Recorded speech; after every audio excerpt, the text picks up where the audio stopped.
from this kind of takeover. Okay, so now we look at the advantages and disadvantages as regards to what? Teams. So when we look at the advantages and disadvantages of teams, we can say what initially? What's the advantage? What's the disadvantages in terms of the effect on teams? It's, again, because it's going to demotivate people in the beginning. People are going to be unsure. They're going to be demotivated. They're going to follow that process of going through that stage, that curve. And at the bottom of the curve, they're going to be depressed. And according to this composition model, which makes an effective team, if you've got no climate of trust, then you don't know what's going to happen, and uncertainty. If you apply Maslow's hierarchy of needs in terms of the bottom of the pyramid, in terms of psychological needs, in terms of water, food, and then safety needs, psychological safety as well. Do you feel safe and secure in your job? Because if you don't feel safe and secure in your job, how can you be fully motivated to achieve the best? Therefore, you being as an individual, as part of a team, are not going to be as productive. Yeah? So therefore, this is not going to lead to team efficiency. It's going to lead to the opposite. And again, the skill variety and the task design. How much skill and knowledge do people have coming from Bookers, Budgeons, and Londis coming into Tesco's? They may not have the right skills. They may not know about the self-service tills. They may not know about the technological advancements that Tesco's do in comparison to what they don't do, because they never had the resources to do it. And again, they're going to need to learn this. So because they don't know the work design, they're not going to be as effective until they get up to speed. But, so these are the disadvantages initially. What's the advantages? The advantages are that, again, in the long term, they're going to learn. And they're going to go through the experience curve. And the experience curve is going to go up. But once they learn, once they start becoming more efficient and more effective and start producing and they start integrating, then Tesco's, as we've seen from their sales, are going to start to produce and target a wider segment of the marketplace, a wider segment into wholesaling, a wider segment into customers who predominantly buy at the lower end of the market in Aldi and Lidl. So you're targeting wider people.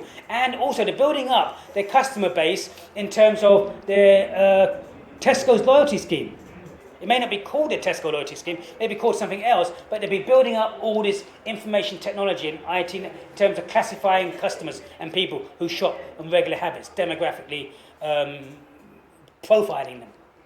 Okay, so again, initially there's going to be negative consequences in terms of team effectiveness, but if done well, then it's going to be effective. But what we need is the right leaders, which leads us on to the next part, which is leadership.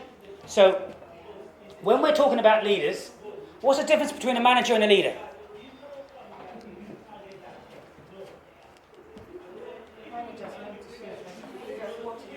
Yeah, so managers plan and budget, organise and staff, control and problem solving.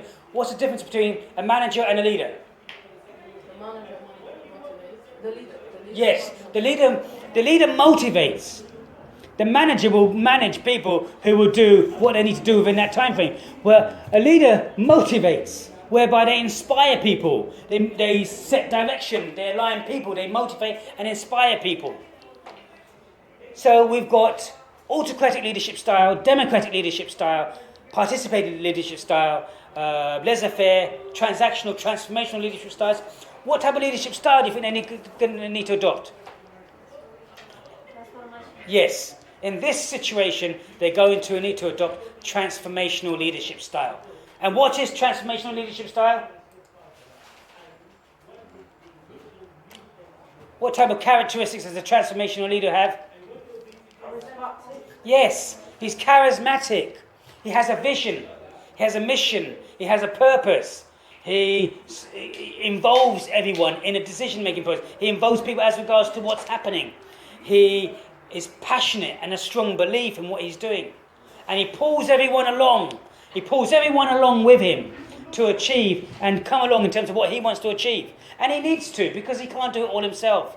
He needs to have transformational leadership styles to motivate all the managers from Tesco's and the managers from Bookers, Budgeons and Londis to integrate into the Tesco's overall company strategy and culture. Okay? What's the advantages? What's the disadvantages initially? What's the advantages then?